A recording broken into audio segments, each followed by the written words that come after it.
Vou colocar o selinho do nosso tema que virá aí a seguir. Olha aí, inteligência emocional. Esse é o tema que será desenvolvido pela Leilani de Paula aqui no nosso programa, a quem eu recebo a partir de agora, cumprimentando. Leilani, muito bom dia, seja bem-vinda ao nosso Farol. Bom dia, gente, tudo bem aí? Tirando o problema dos combustíveis já, né? Tirando a nossa paz mental e já afetando a inteligência emocional, né? Já afetando Tudo e bem? muito, né? É, exatamente. Mas você nos traz hoje um tema bastante profundo. Sim, esse final de semana eu estive aí com 3 dias de muito estudo, né? Aproveitando para agradecer ao Douglas Maluf e a toda a sua equipe de trabalho, que nós tivemos um evento só falando dessa abordagem da inteligência emocional, né? E eu venho buscando por essas técnicas, né? Da PNL, que é a Programação Neurolinguística.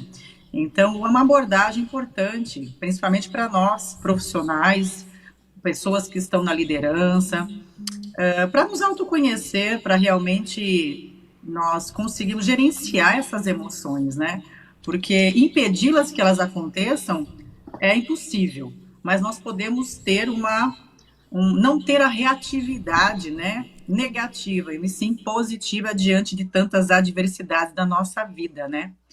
E se a gente perguntar para as pessoas, você sabe o que é inteligência emocional? Elas vão dizer que sim, é o controle da minha emoção. Mas será que realmente a gente consegue controlar as emoções? Né? Uma pergunta que a gente fala, será que eu consigo controlar 100% de tudo isso? Você tem controle das suas emoções, Roberto Lucato? O que você Pois é. acha? Você sabe que eu li muito a esse respeito do médico Dr. Augusto Cury. Ele fez algumas obras a respeito da inteligência emocional e você usou um termo que ele gosta de usar também, o gerenciamento das emoções. Sim, isso é muito importante. Como gerenciar? Porque vamos dar um exemplo prático, né? Se você estiver caminhando, fazendo a sua caminhada matinal, contemplando a natureza, o céu azul, o som dos pássaros, sentindo aquela endorfina, os seus neurotransmissores lá, com o exercício físico, né? Já proporciona fisiologicamente para esse corpo, você já está sentindo bem-estar. De repente você é abordado por um assaltante, rouba o teu celular e você não consegue controlar essa emoção. Você já sente as pupilas dilatarem, tua frequência arterial muda todo o seu sistema fisiológico, você modifica a sua respiração, hiperventila pulmão, batimento cardíaco, movimento peristáltico intestinal.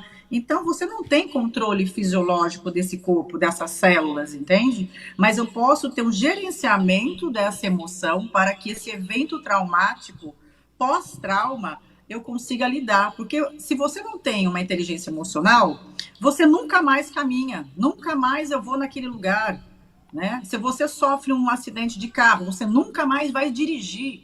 Então, nós temos que ter um controle, tá? E ferramentas para que a gente possa acessar esse trauma e com a inteligência emocional, com a PNL, a gente consiga fazer com que isso fique esse monstro, né, que tira o nosso sono, que dá ansiedade, que faz com que a gente tenha alguns transtornos do pânico, a gente consiga transformar esse bichão aí, né, num bichinho bem pequenininho. Não que você vai esquecer disso, mas isso já não vai mais tomar conta da sua saúde mental, entendeu? O controle da sua emoção.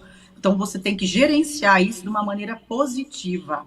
E nós tivemos recentemente, né? Você acompanhou as Olimpíadas de Tóquio? Sim, sem dúvida nenhuma. Então, nós tivemos uma repercussão, né, na crítica aí do mundo todo da Simone Biles, que ela foi muito, por um lado, criticada, por outro lado, eu vejo um ponto muito positivo por isso, uma atleta que ela desistiu, né? Por quê? Por conta da saúde mental. Preciso cuidar da minha saúde mental. Ela foi muito pontual com isso. Eu achei fantástico isso. Porque eu sou educadora física, mas eu não gosto do esporte. Por quê? Porque esporte para mim não é saúde. Eu sei o quanto elas precisam estar ali dedicando uma vida para conseguir uma medalha, né? E o quanto isso afeta muito a sua saúde emocional. Então, eu falo que eu sou profissional do movimento, da saúde. Então, quando eu vejo um atleta diante do mundo inteiro, competitivo, né? Simplesmente desistir, isso é um ato de muita coragem. Desistir é um ato de coragem, né? Renunciar não é fraqueza. Então, ela está se poupando. Ela ficou preocupada e ela agiu com a inteligência emocional de se retirar, se poupar e evitar, de repente, uma fratura por estresse, alguma coisa que pode ser aí muito lesivo, né? Então, ela foi muito criticada, mas eu achei isso muito interessante, né? Essa questão dela ter esse equilíbrio emocional para tomar essa decisão. São escolhas que você toma na sua vida. Eu fui bailarina clássica, Roberto, desde os meus 6 anos de idade. E eu lembro que eu tive que desistir no momento. E eu amo balé clássico. Então, se alguém está nos ouvindo aí, vai até se identificar um pouquinho com a minha história. Porque o balé clássico, quando você entra em palco, como você entra no espetáculo, né? A bailarina, ela tá plena, ela tá linda, sorrindo, leve, flutuando como uma pluma. Só que vocês não têm noção do quanto ela tem que dopar os seus neurotransmissores de dor para estar sobre uma sapatilha de ponta. Para que eu treinasse a ponta, para quebrar a ponta, a gente fala, né? Para amolecer aquela sapatilha lá de gesso, eu enfaixava todos os meus dedos porque eles sangravam. E eu tentei muitas vezes. Eu tenho calos nos meus dedos que são consequências desse não gerenciamento da minha dor emocional ali junto com a dor física, porque eu queria muito aquilo, porque todo mundo faz, eu também quero fazer, eu quero subir na ponta, o espetáculo está aí para acontecer, eu era solista, eu tinha que subir nessa ponta, mas o quanto eu tive que, de repente, negligenciar, né, a minha própria dor física, eu comecei a perceber que aquilo não estava fazendo bem para mim, aquilo não era saudável. E daquele momento em diante eu desisti, que eu não ia mais fazer a ponta, né, do gesso, por conta de todos os traumas físicos e aquela dor que eu tinha que administrar para que aquilo ficasse lindo num espetáculo para o outro. Então é uma atitude, desistir é uma atitude de muita coragem, principalmente quando você ama, né, a dança, ama o que faz, mas aquilo estava passando dos limites. E nunca mais eu subi na ponta de gesso. Eu fiquei só na meia ponta e fiquei muito feliz, porque eu dancei dos 6 aos 15 anos. Bacana, bacana. Bom, teve o caso da tenista também que interrompeu a sua carreira agora recentemente também por conta da saúde mental. Mas eu queria te perguntar sobre gerenciamento de emoções nas academias. Você deve perceber com muita frequência que os jovens, né, especialmente enquanto intercalam os seus treinos, é inevitável que eles dêem uma olhadinha no celular, uma mensagem do WhatsApp, alguma coisa que aconteça e tal. Isso também pode interferir no próprio treinamento, não é? Muito, interfere bastante, porque ele não tem, de repente ele está ali esperando uma resposta do trabalho, ou algum projeto que precisa ser aprovado, ou alguma resposta da família de algum caso, então aquilo ali afeta totalmente. E é por isso que eu, como profissional, fui buscar ferramentas, estou buscando ferramentas para que eu possa trabalhar o físico e o emocional desse meu aluno. Porque hoje, profissional da saúde, nós temos que ser um agente de cura na vida das pessoas. Principalmente nesse movimento pós-pandemia, está todo mundo com algum transtorno de pânico, de ansiedade, de sono, distúrbios alimentares, está todo mundo com medo de morrer. Por mais que nós já passamos uma fase vermelha, mas está todo mundo agora com resquício de tudo que nós sentimos e nós não gerenciamos dessas emoções. Então eu vejo dentro da academia ainda um medo, tá, que está lá, arraigado e precisa ser trabalhado. E eu, como professora, educadora física, treinando o meu aluno, às vezes ele está num processo de ansiedade muito grande. Então não é só o fato de você receber uma mensagem ali pelo celular, ele já está emocionalmente abalado, porque o nosso inconsciente coletivo sofreu muito, com medo de morrer de um vírus que a gente ainda não tem 100%, né, de uma vacina eficaz. Mas o que nós vamos encontrar a eficácia dessa vacina, mas o que me preocupa é a doença da mente. esse vírus que afeta a nossa mente, que abala toda uma estrutura, sistema imunológico, o que pode abalar todo o corpo, que é integrado nessa mente. Não tem como fragmentar corpo e mente, é uma integração. Então, nós não teremos vacina para as doenças psíquicas. Nós precisamos, tá, estar preparados, profissionais da saúde, todos, tá, para tratar o que nós estamos recebendo pós-Covid, tá? Esses transtornos mesmo. Então, não adianta eu, profissional da educação física, montar um treino para o meu aluno e ele chegar com a dor de um familiar que está entubado. Aquilo já muda todo o processo fisiológico daquela pessoa, né? Então, eu tenho que estar pronta para receber essa pessoa e não simplesmente treinar um físico dela, negligenciando essa parte mental que afeta todo o sistema dela, né? Já vem com uma frequência cardíaca alterada, então já vem de uma noite mal dormida. Então, nós precisamos ter ferramentas para que a gente tenha uma abordagem diferente, para que a gente possa realmente fazer a diferença na vida desse nosso aluno, desse nosso paciente. Então, hoje eu vejo o quanto a inteligência emocional é importante para a minha vida,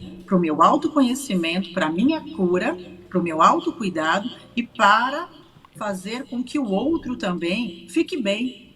Porque eu estou a serviço, né? Eu amo servir, estou a serviço do outro. E eu preciso compreender, eu preciso me conhecer e conhecer o outro, ter essa empatia pelo outro. Então, essa ferramenta de autoconhecimento hoje é fundamental para ter o equilíbrio emocional. Você sabe que você está me lembrando um caso que eu observei uma vez jogando tênis. Na quadra do lado, um sujeito interrompeu a sua aula e tal, e ficou lá conversando com o professor dele. Isso me chamou a atenção e eu fui perguntar, depois da conversa, o que tinha acontecido, se ele tinha se cansado. Ele falou, não, no meio da aula ele quis desabafar os problemas domésticos. Então ele interrompeu uma aula de tênis para falar o que estava acontecendo na vida dele, as suas tristezas, que ele estava num período depressivo, e ele usou parte do tempo da sua aula para se manifestar nesse sentido, provando o quanto é importante isso, Leilani. Sim, nós somos terapeutas, viu, Roberto? Muitas vezes eu vejo meu aluno que não está bem. E eu capto isso, né? E eu não estou ali só para treinar o físico dele. Ele tem que sair da minha aula melhor do que ele chegou, certo? E às vezes eu tenho que mudar totalmente o plano de aula dele, porque ele não está bem. Se eu montei um treino funcional, onde eu exijo muito do equilíbrio dele, mas ele está com desequilíbrio emocional, eu tenho que mudar a estratégia de treino. Isso é empatia. Eu não posso negligenciar e simplesmente não olhar para ele. Então, eu vejo o meu aluno, eu tenho essa percepção, isso é importante, né? Ter esse feeling, ter essa empatia pelo próximo, esse amor ao próximo, porque nós precisamos, sim, ouvi-lo, porque muitas vezes esse desabafo, tá, é importante para ele. E daí ele vai respirar, voltar a respirar, uma coisa que ele estava ali machucando. Então, ele volta para casa melhor. Então, nós precisamos ouvir esse aluno. E, às vezes, só o fato de você ouvir, mesmo que você não tenha ferramentas, habilidade para poder falar sobre isso ou intervir com alguma técnica da PNL, né, para que faça alguma âncora para essa situação, que é o que eu estou fazendo hoje, né, buscando ferramentas para que eu possa intervir com propriedade nesse assunto, mesmo que você não tenha, basta você ouvir e deixar esse aluno desabafar. É muito importante isso. Então, nós somos, além de profissionais do físico, nós somos também terapeutas. Nós temos que estar ouvindo a necessidade desse nosso aluno e isso faz toda a diferença. Ouvir, né? Tanta gente sem paciência hoje em dia, né? Tanta gente que não ouve. Quantos maridos não ouvem sua esposa? Vamos falar dos maridos também, né? Quantos maridos não ouvem a esposa? Ou uma esposa também não ouve o marido? Os filhos querem ser ouvidos. Muitas vezes aí os eletrônicos na mão das crianças, né? Todo mundo conectado, né? E desconectado com a família, as pessoas que a gente mais ama. Então, isso vai fragilizando a inteligência emocional, vai desconectando do outro, e isso pode afetar muito a saúde mental de todos, né? Então, a principal ferramenta da inteligência emocional é respeitar a si próprio. Você tem que ter um respeito, colocar os seus valores inegociáveis. Quais são os seus valores inegociáveis?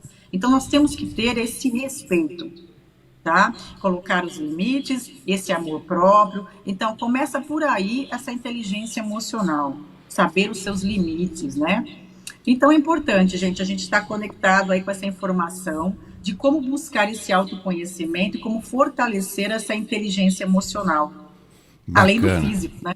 Cara, sem dúvida nenhuma. Bom, queria te passar também um elogio à sua carreira profissional e à sua desenvoltura também aqui no nosso Farol de Limeira. Ontem quem estava ali elogiando foi o Dr. César Cortes, que ele acompanha de longa data o seu trabalho. Falou, não perco o Farol, em especial as participações da Leila Lin. Então, segue o cumprimento do nosso querido Dr. César. Muito obrigada, César, de coração, viu? Muito obrigada. Valeu. Leilani, muito obrigado e até a semana que vem. Até, gente. Obrigada. Fiquem com Deus. Valeu. Você também, muito obrigado.